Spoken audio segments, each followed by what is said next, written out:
So let's try to make a journey here that's really about where the boundaries of control and respect are properly drawn in a family. The title for this message is Balancing Authority and Autonomy with Teens. And what I'd like to suggest to you is that balancing authority and autonomy is an ongoing, constantly modulated dynamic of all relationships. It just so happens that when you raise these children whose heart is really your heart walking around outside of you, and whose life you have poured into theirs, you will now have given to you at times, depending on the temperament and the personality of your young person, you will now have a challenge to your own person and your own Christianity. And just because one child tends to be a lot more aligned with your way of thinking or more mature in their Christian journey, doesn't mean that God's not every bit his work for all of those children you raised, including the one, or young man or young woman who might be off on a jag. All right? The Bible does say, train up a child in the way he should go, and when he's old, he won't depart from it. Now, if there's one thing I want to tell everybody, people are very complex things. And I will tell you one thing that does not work with people. People that come of the age of proper independence, the age of majority, we might say, the journey to getting them to majority, if there's one thing that does not work with people, it's forcing them to do anything. We were not made to be controlled by another person. And I want you to think about this, because the parent's job is to determine how much control for what sphere of life the child is in. When that baby is born, my oldest is here, Nate, the biggest paradigm shift in my life that ever came to me was arranged by his arrival. Before he arrived 36 years ago, almost, I viewed everybody through the lens of a friend, or maybe, if they were younger than me, a big brother. But I have a distinct memory of being in the South Bend Memorial Hospital, where my wife went through a lot of trauma to deliver him to the world, maybe more than any of the others. And finally, after he had been placed in her arms and she had been taken back to a rather regular hospital room, he laid on my chest, and at that moment, I was a dad. And there was nothing that affected me more by way of, I've never made as big a paradigm shift in a few minutes as I did when that baby boy was asleep on my bosom. From that point forward, I was a dad. And the devil wants to make sure there are no good dads in the world. He wants to make sure that boys stay boys, that they remain bachelor in their mindset, bachelor in their habits, bachelor in their addiction, and boyish in their way of looking at life. But the Bible says in 1 Corinthians 13, when I was a child, I thought as a child, but when I became a man, I put away what? Childish things. It's nice to be with a church that knows the Bible. Read the Bible, friends. If you want to be wise about all things relational, read the Bible. If you want the next best source of information, read the Spirit of Prophecy, and by that I mean the writings of Ellen G. White. Now, I flew here to your neck of the woods on a Embraer airplane. I believe it was. Maybe it was a Canadian regional jet. Whether it was made in Brazil or whether it was made in Canada, it doesn't matter. It was one of those nice little airplanes that doesn't take you a half hour to get on and doesn't take you a half hour to get off. I had a nice direct flight from South Bend, Indiana, hour and 15 minutes, and I covered the 700 or 800 miles it is, 900 miles to get here, an hour and 15 minutes. I was basking in your 70, almost 80 degree weather, thinking, what has happened? But I do want you to know something. I was awfully glad that every split second of the way somebody was in control. Now, our world is really big on empowerment, and it's really low on responsibility. And so we believe, and listen to me, the devil wants to separate your children from you, and there's no better phase of life than do it than in their adolescence. The devil wants to make sure that he separates your kids from you, because 1 + 1 = 2, and out of those two in a marriage can come many others. And the Bible actually says that children are a heritage from the Lord. And it says, blessed is the man whose quiver is what? Full of them. Now, what do men do with arrows? They shoot. And you know what? I've got at least 4 arrows in my quiver. Now, I say at least 4 because we have kind of a almost adopted type relationship with an adult lady that has become very close to us. At the age of our children, it takes care of my mother-in-law. And she didn't have a dad growing up, and she's in a special relationship with our family, and she's very dear to us. But you know what? When the warrior has his bow, if he has no arrows, then his influence is limited to whatever he can do in his immediate proximity. But if he has an arrow and he can reach into it and whip one out and throw it in the bow, things can happen fast, and pretty exciting and dramatic and powerful things can take place.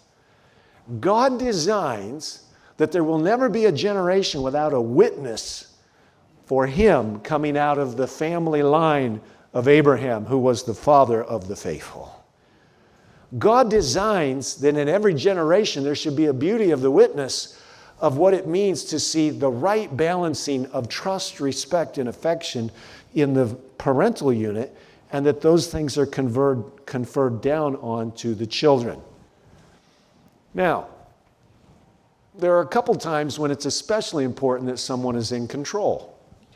When that airplane took off from South Bend Regional Airport, probably International Airport now that I say that, it was especially important that the man sitting in the control seat knew how much power to send to those engines, knew how to extend and adjust those flaps, and knew when to back off. But when we got to cruising altitude, he might have pushed a button for a computer to do some for a little while. It was important that there were always 2 people in the cockpit, wasn't it? Do you know that it's one person can fly an airplane? But don't you think all the people sitting in the back feel better to know that there's a backup? And then when that airplane got to where I could see a big lake and I could see maybe the buildings of Charlotte, it's especially important because when you start backing off the power and that plane starts losing a little bit of altitude to bring it in for a landing, it's especially important at that point in time that somebody is in control.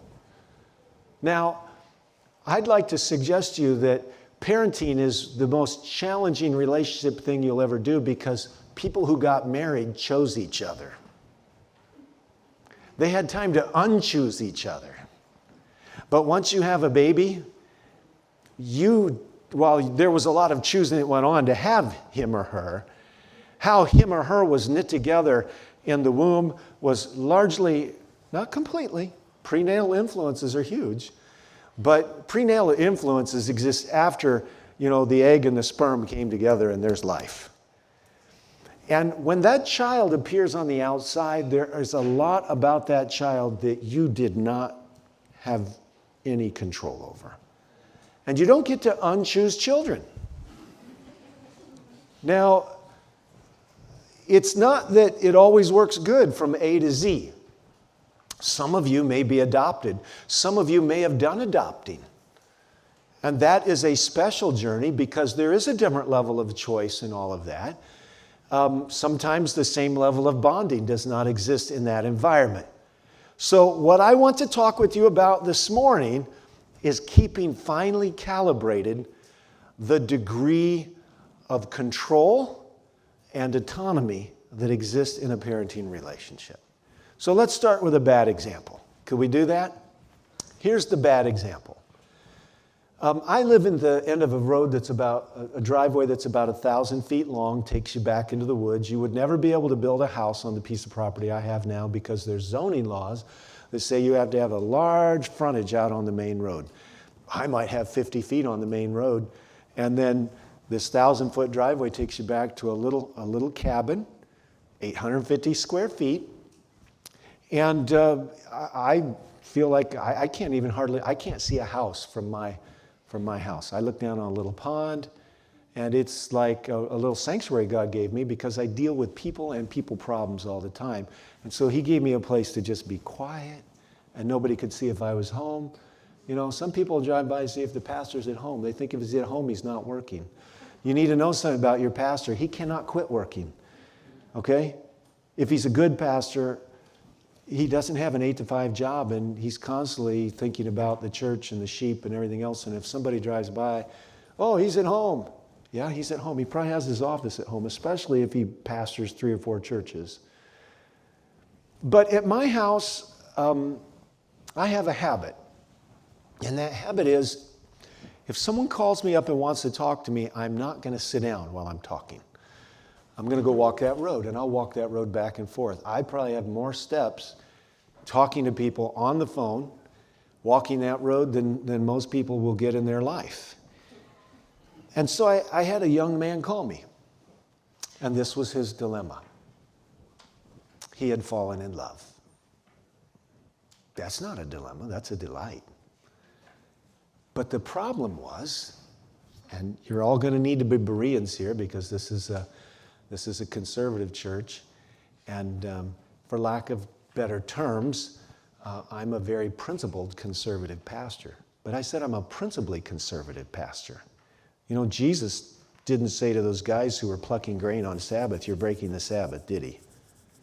Did he? No, he didn't. And yet he did tell those scribes and Pharisees, you're straining at a gnat and you're swallowing a camel because you don't have any concern for the weightier matters of the law, like love and justice. So when you fall in love with someone, that's usually a delight. So here we're going to get a little bit tough. The problem was that both of these kids were homeschooled their whole life. Now, if you weren't here for the first part of Sabbath school, you heard me say that I'm a big believer. We homeschooled some. And if I was raising them all over again, I'd homeschool a whole lot more. But my wife's a church school teacher, and I was converted through a church school teacher, and I love church schools. But it just depends on the churches and the parents that are sending their kids there. Is there a commitment to deal with issues? And by the way, once you have kids, you have issues. They're there. I mean, I can remember when one young son sitting here drew some cartoons, and I think they had some guns in the cartoon, and he was a first grader, and his first grade teacher was aghast that Nathan drew some cartoons with people having guns. And I want to tell you something, boys will make guns out of everything. You take all their guns away, and they'll pick up sticks in their guns.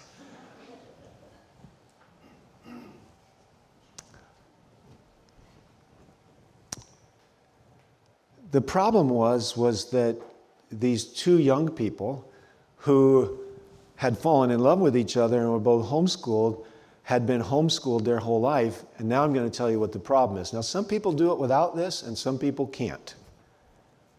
The parents had a hard time backing out of the proper control mode and allowing 2 young adults to actually merge their lives. Now, that wasn't the worst of the problem. The worst of the problem is that the 2 sets of parents had fallen out of favor with each other. So now you have a double compound, negative. The first compound was that when you homeschool, you are liable to go into over-control zone, control mode, because all parents do are trying to control environments to save their kids from an evil world. Good or bad? Good. It's normal. That's what parents do. I mean, even now with my kids, and they're all 26 to 36, if I think I need to say something to my kids, I'm going to say them. I did not quit being their parent because I graduated them to adulthood. I'm still his dad. I can't tell him what to do, but I still think about his well-being, and if I think of something, I'll say, Nathan. And so, Nathan, Andrew, David, Julie, those are my 4. Now, they had fallen in love.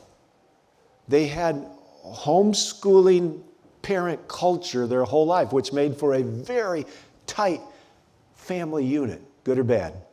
Good. Very good. But when the proper dialogues needed to take place, the respect factor between the now emancipating adult and the other adult, fully emancipated, were not properly recognized. And so why did this guy call me up?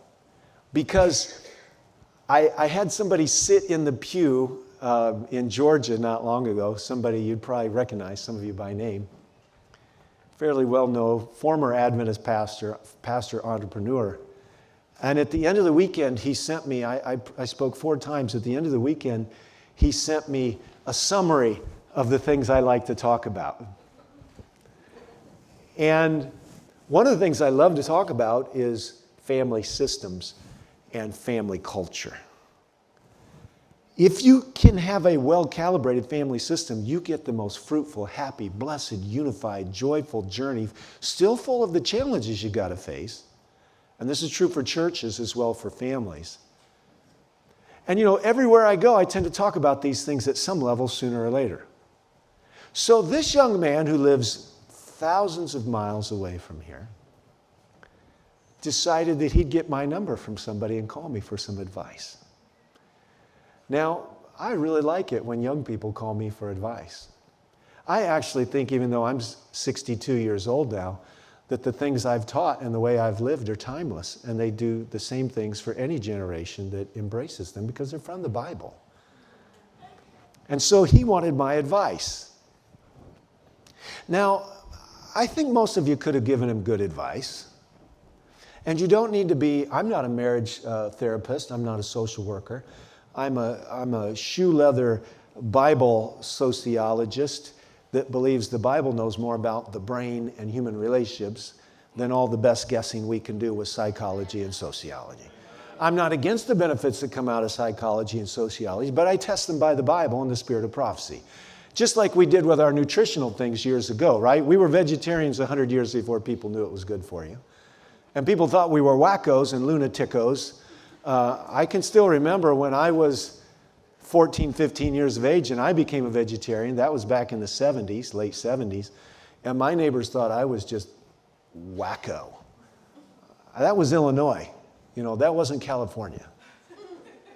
And in Illinois, which is where they grow a lot of corn and soybeans and cows and pigs, everybody ate meat. And I grew up eating meat. But once I accepted the Word of God, and I could see that Daniel lived this way, and he's a type of the people living at the end, and I saw that Adam and Eve were created to live this way, I knew it was the right way. Plus, my teacher had a master's degree in parasitology. Do you know what parasites are? Those things that live in other animals that can live in you if you eat those other animals. And then also, my teacher worked in a butcher shop. Now we had all the practical stories to explain why you wouldn't want to eat those animals that they quick send off for slaughter. And if I'm hurting somebody's feelings, I'm not sorry, because I gave it up, and if Jesus is calling you to give it up, you can give it up too, all right? And it still smells good to me. I grew up sucking down secondhand smoke. I never wanted to smoke because of it. I saw my dad drunk. I never wanted to drink because of it. But eating meat was something I really liked doing, and it still smells good to me. If I walk through the fair and I smell them cooking their steaks and hamburgers and pork chops, it still smells good. Some people quit smoking and they say, oh, it just stinks. But when I quit eating meat, it never got to the place where it didn't smell good to me. And it still does, all right? But I made choices. But now I'm digressing. So he wanted advice. And do you know what the most delicate thing in the world to do? I had no control over this person, but the words I was going to share, since he called me from thousands of miles away, the words I was going to share were going to have some measure of weight in his life. He saw me as a subject matter expert. Be wary of any subject matter expert that can't explain in simple terms his expertise. Are you hearing me? Because subject matter expert can be a very subtle source of pride and hubris, which are the same, and power leveraging. All good subject matter experts can boil down, at least in layman's terms, enough to where you're not left out of a respectable conversation. So I had the delicate job of explaining to him a couple things. Number one, when you're 20 years old, should you be honoring your father or mother? Yes or no? Yes. Absolutely. Number two, when you're 20 years old, do you have a right to be developing your own sense of God's will for your adult identity? Yes or no? Yes. So they're in a little bit of contrast to each other, potential conflict. So I had the challenge of slightly testing his spirit to see if he was just a willful 20-something that was in love and was going to do whatever he wanted no matter what anybody said, versus he was actually mature enough to be pursuing with God a sense about whether or not this young woman could be a part of his permanent life. Now, actually, I just looked up while I was sitting on the pew in the chair here, going through our preliminaries to worship. I just actually did a little bit of searching of the Ellen White database. Do moms and dads have any legitimate say in the future matrimonial plans of unmarried people? Yes or no? They certainly do. Do they have the final say? No. So how foolish is it for somebody to progress forward and ignore the subject matter expertise on their life? Because, parents become subject matter experts not before the person themselves, but parents are subject matter experts on their own children to a point. Not to supersede the subject matter expertise that we have of ourselves, because the Bible says, can any man know the spirit of a man except the man himself? And the answer's no. You can't know what's going on deep down inside people. But parents become subject matter experts on their children. They have nurtured them. They've seen their strengths. They've seen their weaknesses. They know their proclivities. They know their passions. So I was having to navigate with this young man the depth of his personal maturity, the depth of his spiritual maturity, and then give him a few landmarks for how to proceed. And I was actually getting the privilege of teaching him how to practically function as a problem solver with two sets of relatively dysfunctional at the moment parents. Now, at 20 years of age, I'm here to tell you, you can be more mature than your teachers and your parents. Why not try? But when you get there, you'll think a lot more of your parents, all right? So I gave him some advice, and my advice was not, and by the way, I've watched people blow past more bridge out signs. The bridge is out, the bridge is out. I've watched people blow past more the bridge is out signs over romantic love, whether they're 70 or 17, than any other potential snare in people's lives. Is this not how the devil got Adam? I didn't say Eve, I said Adam. He got Adam because there she was, his other half, bone of his bones, beautiful, loving, affectionate, all this, and he looked at her and he thought of life without her and he said, I'm blowing past the bridges outside. Was the bridge out? Oh, you bet. Do you know that when I was in the seminary, so here I am, I'm married. I got married at 21. We married before we graduated from college with my in-laws' blessing. I want you to go home and think about that a little bit. Some of you think paying for college is the biggest important thing. It's not. It's your young person finding the right other person to live with, which supersedes any collegial, any economic benefit, the right person. And I want to credit my mother-in-law especially. But here I am, I'm 21 and I'm in the seminary and I'm living next door to a lady who's 75 years old. So she's 50 years older than me. She didn't like it that we didn't cut our grass as quick as we should have. Old people sometimes don't have anything to think about, so they think about you and what you're not doing. Don't be that kind of old person. You can be like the old person of Psalms that says, be full of sap, bearing fruit, growing in the house of the Lord, way into your old age. You can be the most fruitful. If there's ever an age where you have the prerogative to say things, if you're a senior now, it's your day. Because the world's messed it up now. We've had a couple generations of experimenting. It's gone poorly. And if there's a generation that has something to say now, it's our seniors. They should be honored. Rise up in the presence of a gray-headed man found in the way of righteousness. Is that not what the Bible says? It is. I watched this 70-some-year-old lady allow her boyfriend. Now, this was a businesswoman, well-to-do. She owned the lawnmower shop just down the road. She fell in love with another 70-year-old man. Her husband was dead. And you know what she did? They actually shacked up together. This was a prim and proper 70-some-year-old church-going lady, and they shacked up together. You know why? Well, culture allowed for it, number one. And two, save money. Don't tell me that romantic dynamics won't confuse the thinking of people. So I tested his maturity personally, and I was testing his spiritual maturity, and then I was giving him an idea of what he was in for.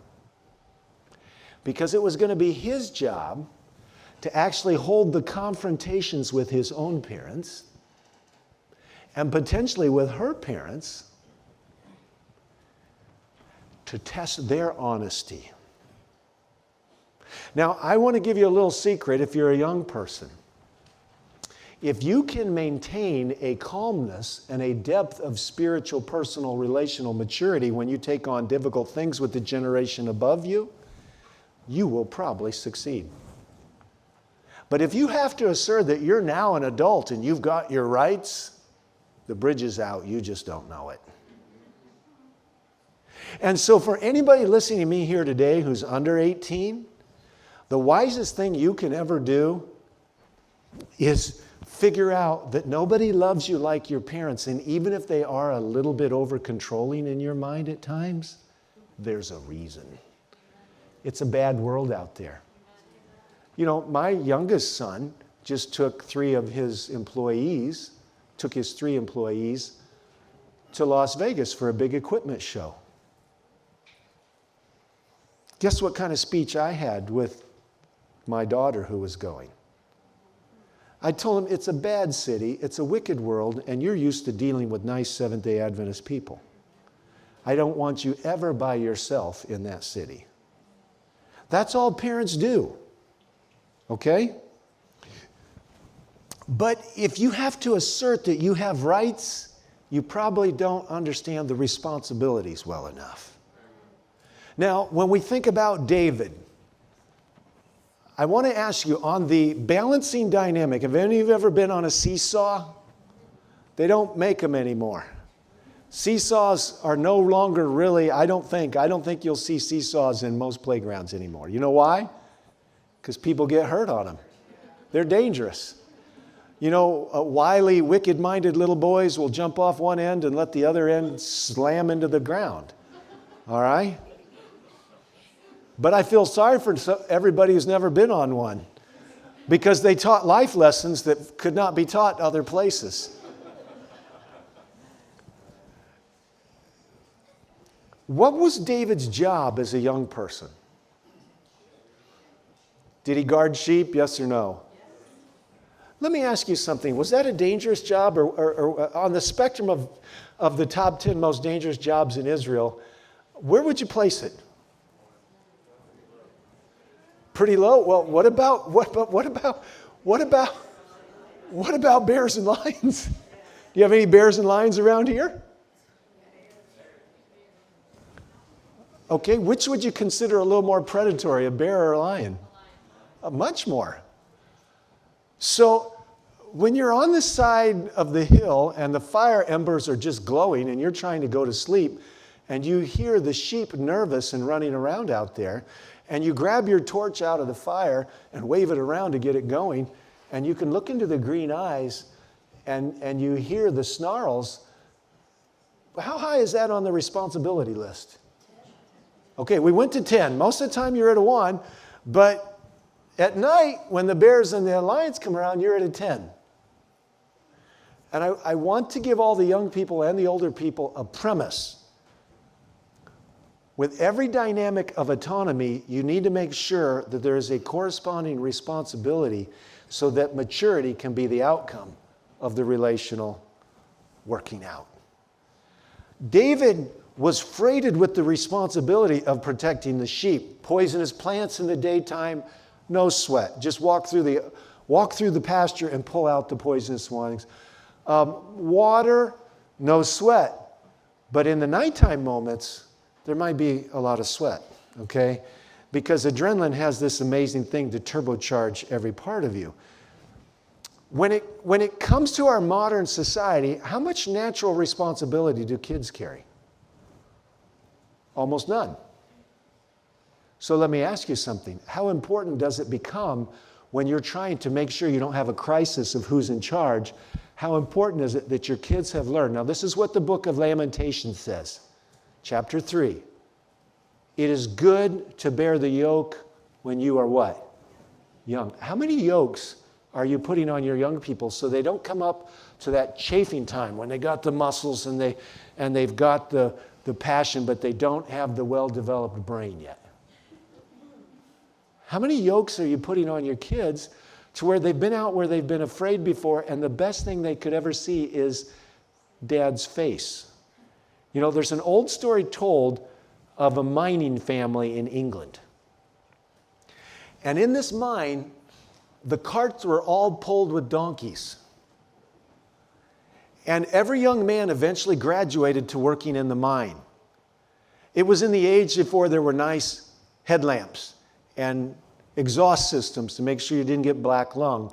And actually, the mine was not level, and sometimes the carts would break loose and come barreling down. And there was one exceptionally dangerous place in the mine. And so here's the day the dad goes into the mine for the first time with his son, and they don't work on the same job site.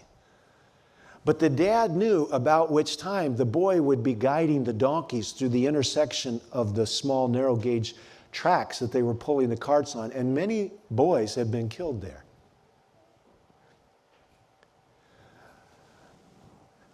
The story's told, I'm sure, from the boy's perspective, but when he came to that crossing, imagine how he felt when he saw his dad standing there with a lantern with his face shining.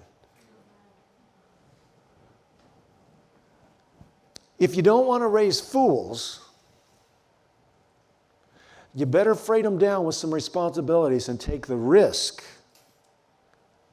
of knowing something could go wrong. But the only way, especially with young men, that you can save them from being bulls who think they're trapped is letting them be out in the pasture at times where you're not there to directly save them from things.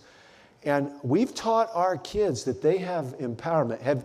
Have you ever seen the statistics that show how self-assured American kids are and how empowered they are? There used to be a little YouTube clip that showed a kid riding a bike, and he was riding it down a very steep prepared ramp where he was going to do some amazing trick on it when he was launched from the ramp. But the trick went terribly, terribly wrong. And the meme on the video was basically Americans ranked number 1 in self-confidence. But that doesn't translate to maturity and success, does it? When we look at the story of Jonathan and his armor bearer, what was wrong in that story? Take your Bibles and, if you would, turn over to the book of Samuel, 1 Samuel chapter 14. I want you to see a wrongly calibrated father-son relationship. 1 Samuel chapter 14.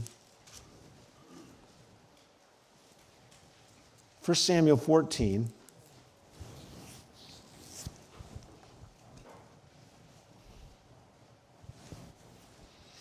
Now, we know that Jonathan was an amazing young man who was, well, let me just ask you, if we were profiling Jonathan's life, was he faithful to his father to the end, yes or no? He died right by his dad's side.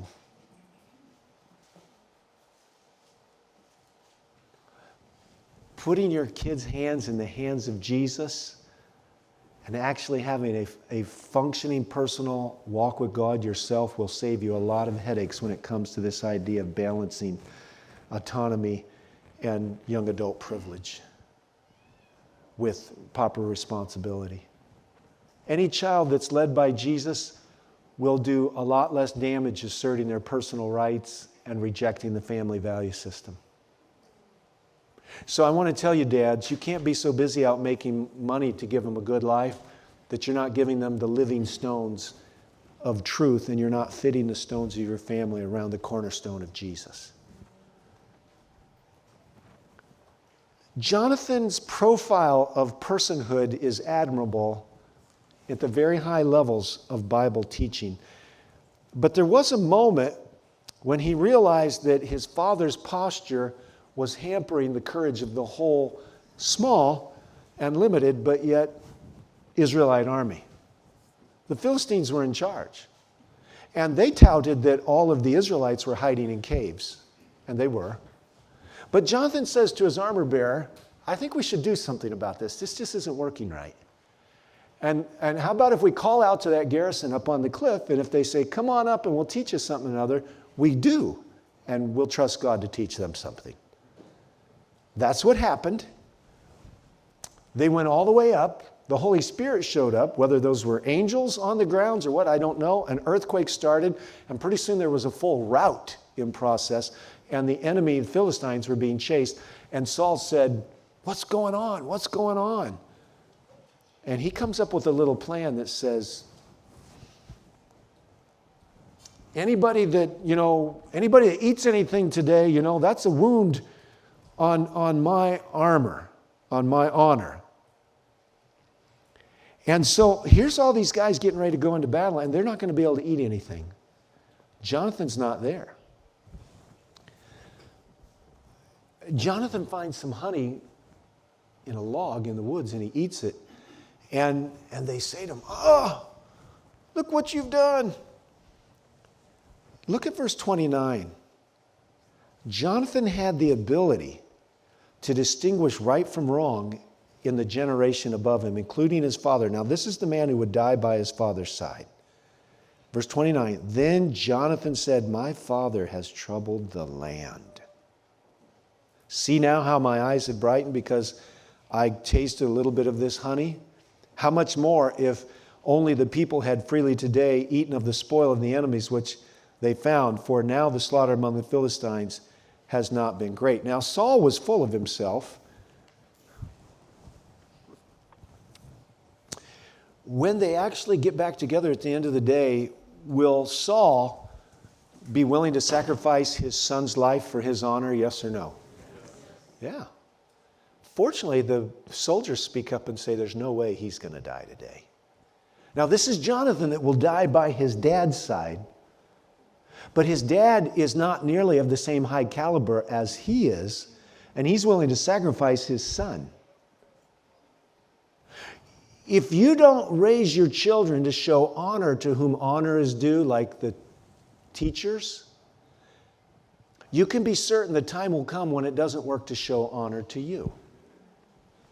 And with our boys, I can remember because our boys went through church school their whole way. The last boy and the only daughter were homeschooled for a while by my wife. But when we were driving home from the church school, and sometimes they were a bit negative, we would say to them, well, do we need to go back and talk to the teacher? Because that's another way of saving someone from being full of themselves. You can be the proudest person in the world if your ideas never have to bump into reality. Okay? So when it comes to calibrating the idea of authority versus autonomy, somebody's got to be in charge. When they're little, you're in charge of everything. When they eat, when they bathe, everything. You're in charge of everything. As that pendulum shifts, The proper goal, since what is the goal of parenting? Does anybody know what Ellen White says? 2 words: self-government. Your goal in the end is for them to know how to run their own life well. So since the goal is self-government, the challenge of the parent is to figure out at age-appropriate levels what level of governance they should be in charge of. Does that make sense? The problem is in homeschool homes is that they're not naturally in that zone in the same way they would be when mom and dad aren't around and I'm in the classroom. And I could do something stupid or wrong if I wanted to. So what we see is a journey of slowly handing off government, and what the parent has to decide is what level of government is theirs. The youth that mocked Elisha. You remember that story out of 2 Kings? Did those kids think they were in control of the culture zeitgeist of the moment, that they were setting the tone? Yes. There were lots of kids. What was it, 30-something? And there was only one bald-headed prophet. And they thought it'd be fun to make fun of not having hair. Plus they thought they'd make fun of the story that was going around that Elijah had gone to heaven in a fiery chariot. And do you think they were believers? Yes or no? No. So let's do 2 things. Let's make fun of a religious person, and let's make fun of a religious story that this man is sold out to. Go thou up, bald head. Go thou up. Do like your master. Ha, ha, ha, ha, ha. Did their insolence run into, did it run into a fairly immediate response? Yes or no? I don't know that any of them died, but they were all mauled. And Ellen White says that ever after that, the aged and honored Elijah could walk through the most insolent groups of young people and nobody said a word. Because sometimes authority has to be exercised to recalibrate honor, does it not? Now, I had 3 sons. I used to be able to hold them all down at the same time. One with this arm, one with this arm, and one with this leg. We'd wrestle around. Then they got bigger, and I could hold one of them down at a time. And then they got bigger, and I said, boys, when you can wrestle and beat your dad, don't. And they probably all could now. But along the way, they would challenge me sometimes. I'm going to join the Marines. What do you call that? When you're exercising, say you're a 35-year-old dad, and your 17-year-old is telling you, or your 18-year-old is telling you, you know, you're the only person doing this, I'm going to go join the Marines. What do you call that? It's a threat. I'm going to take the privilege of my presence out of your household. And what do you say to threats? Go ahead. It's the next best thing to being in prison. You think I'm bad? It's the truth. Now, I have permission to tell this story. The perpetrator's sitting in the 3rd pew right here.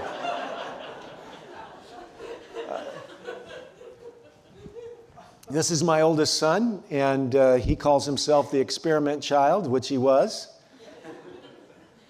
3 others followed after, and not only were the parents learning, but the 3 siblings were learning too. And there was a period of his life, he's now a vice president for a German company over the American division. He's a very effective leader and very gifted, intuitive leader. But amen, praise the Lord, but as a teenager, he was a mouthy, difficult child, all right? And one day I told him, Nathan, you better stop. And the problem with leaders is that leaders don't stop where everybody else does. They go farther, which is part of why they end up being leaders. Now, I'm not here to exonerate his bad behavior, but I've learned now, working near an academy for 20 years and dealing with lots of people, that some of the ones that cause you the most problem in adolescence turn out to be the most gifted, dedicated people later on. And you better treat them all with respect. You know, in my house, I knew he could go join the Marines if he wanted. But today was a different dynamic. And I said to him, Nathan, if you keep talking like that, you're going to need to live somewhere else. Do you think it shut him down? No. You couldn't shut down a young, I know better than everybody else teenager that easy. And we used to have a plaque on our refrigerator that says, now is the time for action. Leave home while you still know everything.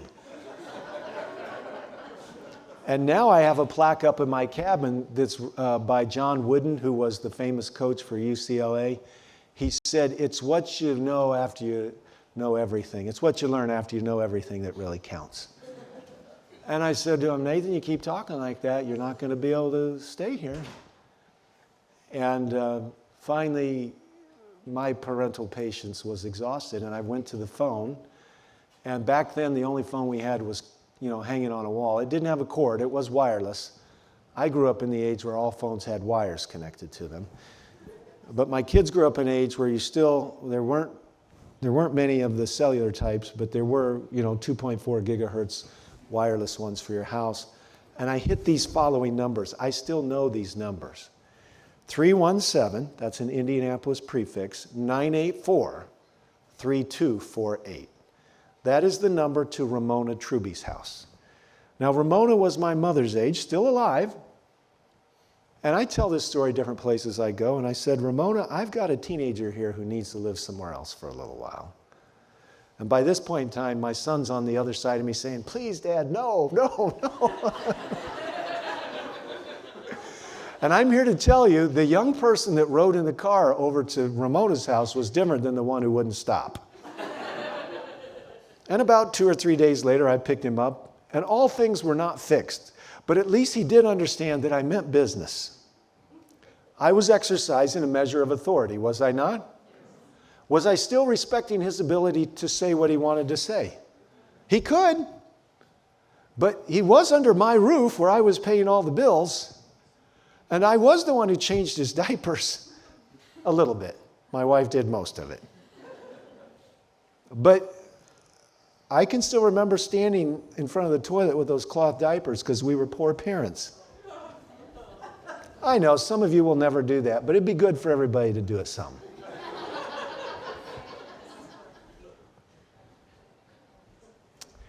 What I want to leave with you is this. Children are members of the family firm. And Ellen White tells us there's 2 things that will create rebellion. Under control and what? Over control.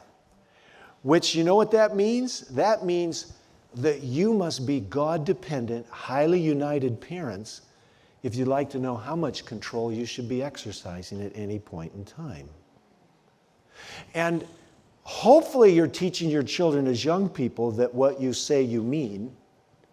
And hopefully you're showing honor to the people around you, including your parents' generation, their grandparents. And hopefully you're modeling what it means to show respect to the junior members of the firm. They are children made in the image of God, and as they come into a sense of self-awareness, there are certain things they are not ready to carry responsibly, which means they do not have autonomy on those issues and at that level. When my wife, who works in a large church school, comes around and she hears parents asking 3rd or 4th graders, do you want to go to school here? Is that a good or bad question? It's a very bad question. Because there's no 10-year-old who's ready to manage the responsibilities that are related to that decision. And if you're in the habit of practicing esteem-based parenting, let me make sure you know what I mean. The child needs to feel good most of the time. Hey, I like feeling good. But I'll tell you, some of the moments I felt bad as a child inside a construct of love were the most important moments for me. Does anybody know what a Hot Wheel track is? Have you ever had them used punitively on you? That's not what they were designed for. But all these ingenuitive parents of my generation figured out they worked very well. I don't know if it was the whistle of the plastic as it made its way towards the target, Or if it was the delight, no, I won't say that. My mother, I never doubted my mother's love. Did you hear what I just said? Backslidden mother. I never doubted my mother's love, but I knew that if I went to school and I got in trouble, she made it very clear I would be in trouble at home. My mother believed that those teachers were her associates in parenting. What did that teach me about authority? And by the way, what did Jesus say? He said, when that centurion came to see him,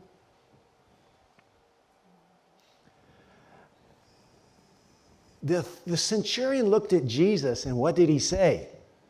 He said, I too am a man under what? What was he saying about Jesus? He knew Jesus was under authority. He knew he was there to honor his Father. That centurion, that pagan, got a lot about that storyline right. I too am a man under authority, and I know that if you say that he should be healed, he'll be healed, because I say to my servants, go, and they go. Authority is very important. Without properly constituted authority, you have chaos. And the world's been teaching your kids they have rights without responsibilities.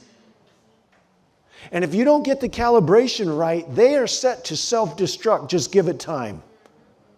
It'll be an addiction here. It'll be an addiction there. It'll be a destroyed marriage. It'll be something. But it's exceptionally important that we recognize they're children of God and we treat them with respect. And I need to say just a little more before I close the Bible up. An over-controlled home looks very successful for a little while. But Ellen White's very clear. You over-control your home, and it makes you look good on you, parent, good on you. But later on, when the pressure's off and the control is gone, watch out for the whoop-de-doos.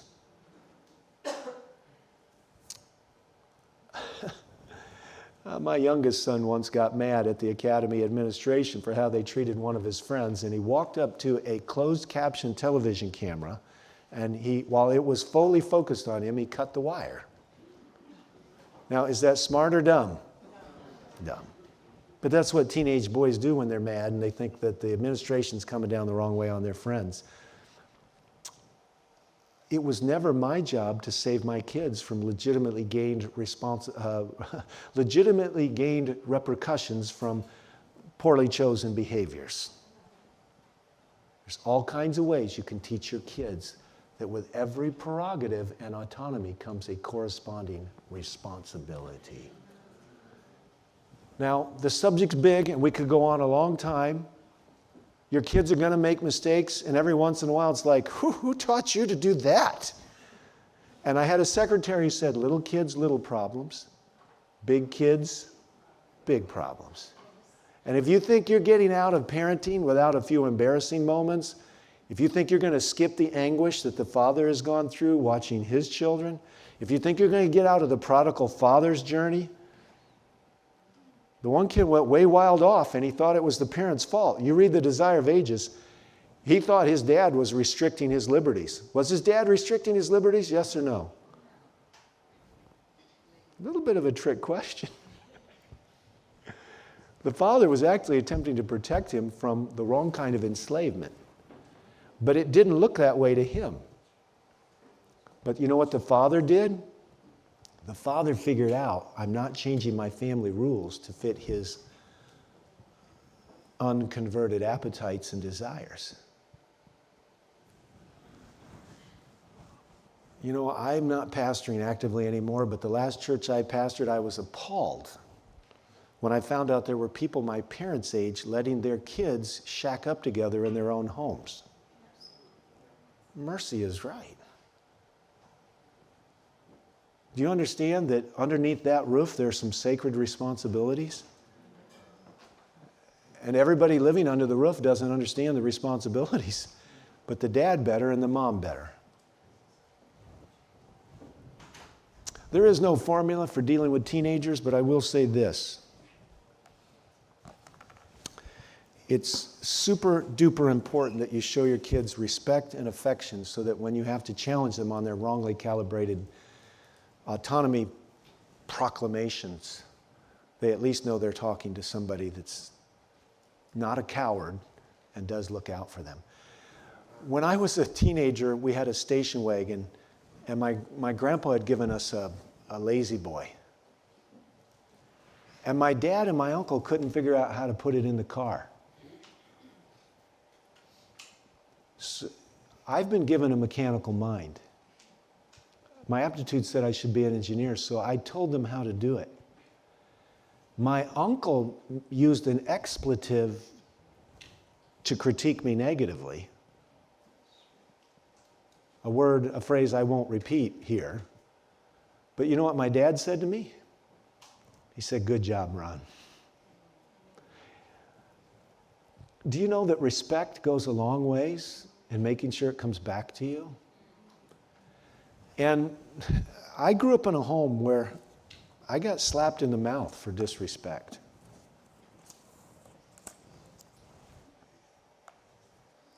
I don't know that it's exactly the best way, but I don't fault my mother for doing it. She did more for me. She was a backslider, but all 4 of her kids ended up in the church serving God.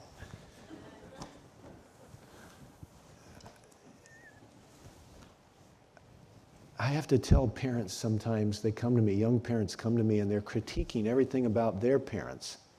They've got little kids, and their parents have some advice for them. And they're critiquing their parents and ignoring their parents' advice. And I had to say to them, you know what? Your kids are going to grow up and do the exact same thing to you, so do whatever you want coming back to you. A little humility goes a long ways. There's nothing worse than a conservative religion to produce men who tout religion as their authority club. The most respected people in the world don't have to tell you they should be respected. They should carry themselves in such a way that everybody knows they're under the control of heaven. They listen to their spouse, and they have a servant love for everybody in the home. I would never put one of these devices in the hands of my kids prematurely, because they only have one goal, and that is to indoctrinate your kids with everything opposite of what you tried to teach them. And I'd be very careful where I send them to college. And I would most of all point them to Jesus. Let's pray.